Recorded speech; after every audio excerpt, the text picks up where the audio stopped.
बिस्मिल्लाहिर्रहमानिर्रहीम एंड अस्सलाम वालेकुम। Welcome to Skylan classroom. Skylan classroom में आज का हमारा टॉपिक है क्वेश्चन ट्रैक्स। अब देखिए, आपने ये टॉपिक जो है क्वेश्चन ट्रैक का अक्सर सुना होगा। ये हम क्यों यूज़ करते हैं? ये यूज़ करते हैं हम इंग्लिश लैंग्वेज के अंदर उसकी खूबसूरती बढ़ाने के लिए। ये एक स्टाइल है, ये एक किस्म का एक्सप्रेशन है। किसी भी लैंग्वेज को और भी ज़्यादा खूबसूरत सिर्फ ग्रामर सीख लेना, ठीक है, ये अच्छी बात है कि अगर आप ग्रामर सीख लेते हैं, एक स्ट्रक्चर आपको आ जाता है, पर अब उस लैंग्वेज का एक स्टाइल भी होना चाहिए, ठीक है? जैसे आप ऐसे समझ लें कि आपके पास पैसा तो है, पर आपको पैसा यूज़ अपनी पर्सनैलिटी को मेंटेन करने के लिए नहीं आता। तो आपको एक स्टाइल, एक ब्रांड, एक किस्म की चीज़ें जो हैं यूज़ करनी होती हैं, जिससे आप खूबसूरत लगें, आपकी जो पर्सनैलिटी है वो खूबसूरत लगे। सेम तरीके से अगर आप इंग्लिश लैंग्वेज सीखते हैं, ग्रामर तो सीख लेते हैं, मगर उसका जो ग्लैमर है असल में, वो उसके स्टाइल में है। तो क्वेश्चन टैग्स जो है वो बहुत ही ज़्यादा खूबसूरत बनाते हैं आपकी लैंग्वेज को, अगर आप उसको सही तरीके से इस्तेमाल करें तो। आज का हम टॉपिक क्वेश्चन टैग्स के बारे में पढ़ेंगे इंशाल्लाह आपको। बहुत ही ईज़ी टॉपिक है, ये सिर्फ़ हमारे एक्सप्रेशन के लिए, हमारी लैंग्वेज के लिए, उसको ब्यूटीफाई करने के लिए, खूबसूरत बनाने के लिए बहुत ज़्यादा इस्तेमाल किया जाता है। तो इसके स्ट्रक्चर को समझने के लिए मैंने कुछ यहाँ पर सेंटेंसेस लिखे हैं, आप देखें। पहला सेंटेंस मैंने लिखा है कि you haven't seen this film, have you? ठीक है। अब यहाँ पर हैव यू, ये जो पिछला हिस्सा है, पार्ट है हैव यू वाला, हैव यू। अब ये पार्ट जो मैं कह रहा हूँ, ये क्वेश्चन टैग कहलाता है, ठीक है। यानी कोई इन्फॉर्मेशन आप दें सामने वाले को कंफर्म करने के लिए, फिर आप उससे उसी से पूछें। फॉर एग्जांपल, जैसे तुमने ये फ़िल्म देखी है, क्या तुमने देखी है? ठीक है। अब देखिए, तो सॉरी, क्या तुमने फ़िल्म ये नहीं देखी? ठीक है। अब इस सेंटेंस को आप पहले ये बोल रहे हैं कि तुमने ये फ़िल्म नहीं देखी, क्या तुमने देखी है? कन्फर्म करने के लिए सामने वाले से बहुत ज़्यादा, जब आप कन्फर्म ना हो, तब आप कन्फर्म करते हैं कि क्या तुमने ये चीज़ की है? अब एक तो डायरेक्ट इंट्रोगेशन है, आप यूँ भी पूछ सकते हैं कि have you seen this movie या फ़िल्म? तो ये तो सिंपल इंट्रोगेटिव सेंटेंस हो गया, पर वो एक स्टाइल, वो ग्लैमर नहीं है। जैसे आप बोलें कि you haven't seen this film, have you? अब ये जो स्टाइल है, ये जो ग्लैमर है, और ये जो एक समझ लें कि ब्यूटिफिकेशन है या ब्यूटीफाई कर रहे हैं आप लैंग्वेज के अंदर, वो असल में मतलब बहुत ज़्यादा इम्पोर्टेंस रखता है इंग्लिश लैंग्वेज के अंदर। ठीक है जी। तो इस तरीके का दूसरा सेंटेंस भी आप देख लें, your sister lives in Spain, doesn't she? अब ये जो स्टाइल है, डज़न्ट शी, यानी दोबारा आपने क्वेश्चन टैग का यूज़ किया है लैंग्वेज के अंदर, क्वेश्चन मार्क का नहीं, क्वेश्चन टैग का। यानी ये जो शॉर्ट एंड में आप शॉर्ट सा सेंटेंस दे रहे हैं ना, डज़न्ट शी, हैवंट यू या हैव यू, आरंट दे। तो इस तरीके का जो ये जो क्वेश्चन है, इसको आप क्वेश्चन टैग कह रहे हैं। अब देखें, ये जुमला जो है, your sister lives in Spain, doesn't she? क्या तुम्हारी बहन स्पेन में रहती है, क्या वो नहीं रहती? इसको आप डायरेक्ट इंट्रोगेटिव सेंस में भी पूछ सकते थे। यानी कैसे पूछ सकते थे? Does your sister live in Spain? अब ये इंट्रोगेटिव सेंटेंस है, पर इसमें इसको और एक स्टाइल है, और भी ज़्यादा खूबसूरत स्टाइल है ये वाला क्वेश्चन टैग वाला। जैसे आप किसी से पूछ रहे हैं, your sister lives in Spain, doesn't she? अब ये जो स्टाइल है ना, ये बहुत ज़्यादा सूट करता है, ठीक है। तो इंग्लिश लैंग्वेज के अंदर और भी ज़्यादा खूबसूरती बढ़ाने के लिए, या उसको और भी ज़्यादा स्टाइलिश बनाने के लिए क्वेश्चन टैग्स का भी इस्तेमाल किया जाता है। तो सिंपल सी बात है कि एक सेंटेंस आप कंफर्म कर रहे हैं, और एंड में, ठीक है, खुद वो सेंटेंस बोल रहे हैं और एंड में उसको कंफर्म भी कर रहे हैं। दूसरा भी सेंटेंस देखें, शी इज़ अ डॉक्टर, वो डॉक्टर है, इज़न्ट शी? क्या वो नहीं है? ठीक है। अब ये सेंटेंस यूँ भी बोल सकते थे, इज़न्ट शी डॉक्टर? क्या वो डॉक्टर नहीं है? पर ये स्टाइल जो है वो एक सिंपल सा स्टाइल है। पर जब आप इसको यूँ बोलते हैं ना, she is a doctor I think, isn't she? मेरे ख़्याल में वो डॉक्टर है, क्या वो नहीं है? अब देखिए, ये जो स्टाइल यहाँ पर ऐड हो रहा है ना, ये बहुत ज़्यादा खूबसूरत है। जैसे यहाँ पर इज़न्ट शी, इज़न्ट शी, ये क्वेश्चन टैग कहलाता है, इज़न्ट शी, डज़न्ट शी, ठीक है, और हैव यू, इस तरीके से। पर ये फॉर्मेट इसका याद रखें कि पहले आप सेंटेंस बोलेंगे, उसको कंफर्म करने के लिए क्वेश्चन टैग इस्तेमाल करेंगे। दूसरा सेंटेंस देखें, ही इज़न्ट देयर, इज़ ही? वो वहाँ पर नहीं है, क्या वो वहाँ पर है? अब ये सिंपल सा सेंटेंस इंट्रोगेटिव में भी पूछ सकते थे कि इज़ ही देयर, ठीक है, इज़ ही देयर, मगर वो एक स्टाइल उसमें, वो एक खूबसूरती उसमें नहीं आती जब आप इसको सिंपल बोल देते हैं कि इज़ ही देयर, पर आपने सिंपल ये बोल दिया ही इज़न्ट देयर, इज़ ही, वो वहाँ पर नहीं है, क्या वो है? यानी एक चीज़ खुद आप बोल रहे हैं एक सुइटेबल मैनर में, एक रिस्पेक्टेबल मैनर में, और उसको फिर कंफर्म भी कर रहे हैं सामने वाले से क्वेश्चन टैग लगाकर। ये एक स्टाइल है, एक एक्सप्रेशन है, जिसमें बहुत ही ज़्यादा खूबसूरती है। दूसरा देखें, I don't need to finish this today, मुझे ये आज ख़त्म करने की ज़रूरत नहीं है। डू आई, क्या मुझे ज़रूरत है? अब यहाँ पर ये सिर्फ जस्ट ट्रू आप देखें वर्ड्स हैं, just true words. Do I don't need, मुझे ज़रूरत नहीं है, to finish this today, do I, क्या मुझे ज़रूरत है कि मैं इसको आज ही ख़त्म करूं? ठीक है, ये एक respectable manner, suitable manner, stylish manner है इंग्लिश एक्सप्रेशन का। ये सिंपल ऐसे भी बोला जा सकता था अगर आप बोलें कि do I need to finish this today, ये भी सिंपल सा एक तरीका था, पर वो इंट्रोगेटिव सिंपल सेंटेंस है जो कि इंग्लिश लैंग्वेज के अंदर आम तरीके से बोला जाता है, उसमें स्टाइलिश तरीका वो नहीं कहलाया जाता। अच्छा जी, उसके बाद देखें, jenny Yeats cheese doesn't she, अब दोबारा यहाँ पर देखें डजंट शी, क्वेश्चन टैग इस्तेमाल किया गया। The bus stops over there isn't it, question tag. They could hear me, couldn't they, ठीक है।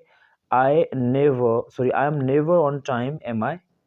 अब ये जो मैंने तकरीबन इनको हाईलाइट कर दिया है, ये आपके क्वेश्चन टैग्स कहलाते हैं, और ये मैंने आपको बता दिया है कि आपके लैंग्वेज के अंदर, ख़ास तौर पे इंग्लिश लैंग्वेज के अंदर, स्टाइल को और उसको खूबसूरती को और उसके जो है एक किस्म के एक्सप्रेशन को बहुत ही बेहतर बनाता है और बहुत ही स्टाइलिश बनाता है। इस वजह से इसको बहुत ज़्यादा यूज़ किया जाता है।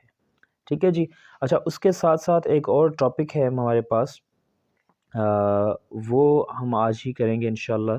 मैं दूसरा टॉपिक आपका ले लूँ, वो है शॉर्ट क्वेश्चन आंसर का। ठीक है जी, शॉर्ट क्वेश्चन आंसर का टॉपिक है ये, इसमें ये जितनी भी चीज़ें हैं हमको अनडू करनी पड़ेंगी। ठीक है जी, ये हो गए अनडू। अब हम आते हैं इस पे short answers with do and does. जैसे क्वेश्चन टैग है ना, हमारी लैंग्वेज को खूबसूरत बनाते हैं, इंग्लिश लैंग्वेज के अंदर एक स्टाइल लाते हैं, सेम तरीके से short answer questions, short answers जो हैं उनको आप कह लें शॉर्ट क्वेश्चंस, क्वेश्चन टैग्स को, और यहाँ पर इनको कह लें शॉर्ट आंसर्स। पर ये रियल में शॉर्ट आंसर्स होते हैं, वो तो क्वेश्चन टैग लगाते हैं, पर हिस्सा पूरा हमें वहाँ पर पूरा सेंटेंस लिखना होता है, एंड में वो शॉर्ट क्वेश्चन टैग लगाते हैं, पर यहाँ पर खुद जो है ये शॉर्ट आंसर्स होंगे। अब यहाँ पर भी मैंने आपको बता दिया कि लैंग्वेज के एक्सप्रेशन को बेहतर बनाने के लिए, खूबसूरत बनाने के लिए, स्टाइलिश करने के लिए इस तरीके के शॉर्ट आंसर्स हमें देने पड़ते हैं। अब देखें यहाँ पर simple questions, short answers negative में भी हैं, अफर्मेटिव में भी हैं, जिसमें आप देना चाहें। फॉर एग्जांपल आपसे पहला ये देखें, ये है do I need a ticket, क्या मुझे एक टिकट की ज़रूरत है? अगर आप हाँ में जवाब देना चाहते हैं तो आप कैसे देंगे? Yes I do, sorry yes you do. Simple आपने क्या बोल दिया? Yes you do, yes you do. अब इसको यूं आप दोबारा बोलें, रिपीट करें सेम को, yes I need a ticket, तो ये थोड़ा ऑकवर्ड लगेगा, ठीक है। या yes you need a ticket, कुछ लोग ऐसे भी बोलते हैं, yes you need a ticket. अब वो थोड़ा सा स्टाइलिश नहीं है, थोड़ा ऑकवर्ड है, क्योंकि आप रिपीट करें सेम सेंटेंसेस को। उसकी जगह पर टाइम भी बच जाएगा, आप सिंपल शॉर्ट में बोल दें येस यू डू, ये स्टाइलिश भी लगेगा।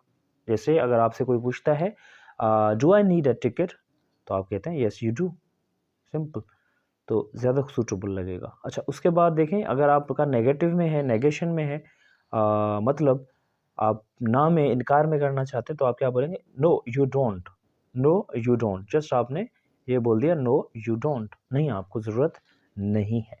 ठीक है, तो नेगेटिव में इस तरीके से आप शॉर्ट आंसर देंगे, और अफर्मेटिव में आप इस तरीके से शॉर्ट आंसर्स देंगे। ठीक है जी, दूसरा देख लें आप, do you need a dictionary, क्या तुम्हें डिक्शनरी की ज़रूरत है? अफर्मेटिव में देंगे येस आई डू, हाँ मुझे ज़रूरत है। और अगर नहीं है तो आप कहेंगे नो आई डोंट, नहीं मुझे ज़रूरत नहीं है। सेम तरीके से do you both speak English, क्या आप दोनों अंग्रेज़ी बोलते हैं? आप कहते हैं येस वी डू। अगर नेगेटिव में है तो आप क्या कहेंगे? No we don't. सेम तरीके से अगर आप कहते हैं डू दे नीड हेल्प, क्या उनको हेल्प की ज़रूरत है? आप अगर अफर्मेटिव में जवाब देंगे तो क्या कहेंगे? Yes they do.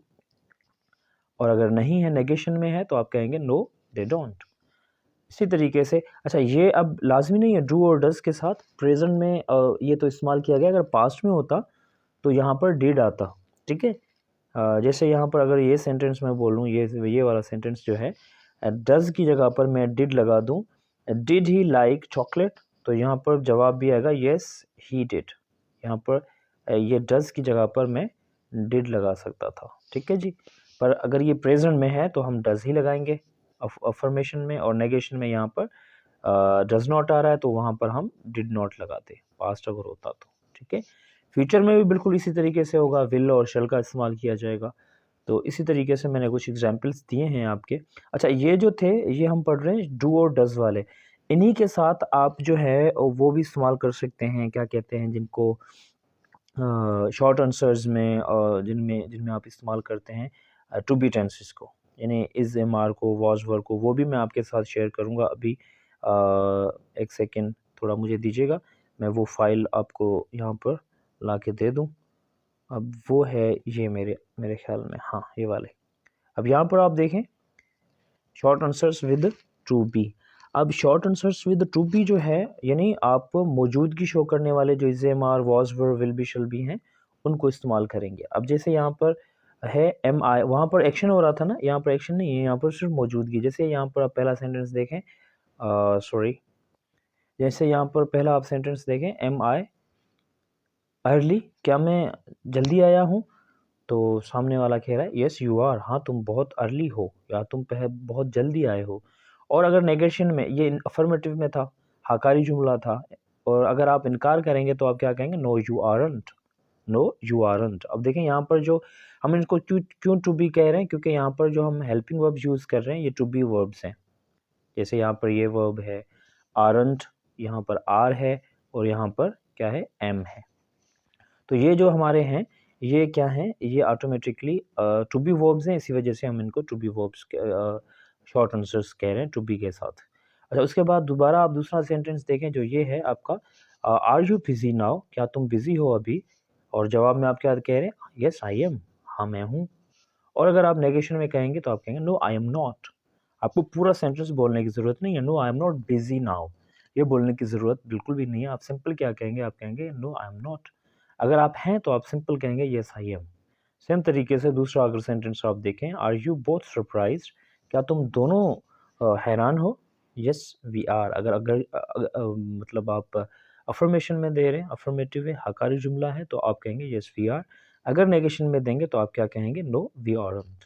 अब इस तरीके के ये जितने भी आप नीचे सेंटेंसेस देखेंगे ये सारे के सारे टू बी वर्ब्स के साथ हैं। आई होप कि आपको ये दोनों टॉपिक्स, क्वेश्चन टैग वाले और short answers with to be वाले और short answers with do and does और डिड वाले, आपको समझ में आ गए होंगे। अगर फिर भी कोई प्रॉब्लम है तो आप मुझसे कमेंट सेक्शन में ज़रूर पूछ सकते हैं। अगर आप चैनल पर न्यू हैं तो चैनल को ज़रूर सब्सक्राइब कीजिएगा। नेक्स्ट वीडियो आने तक के लिए अल्लाह हाफिज़ एंड टेक केयर।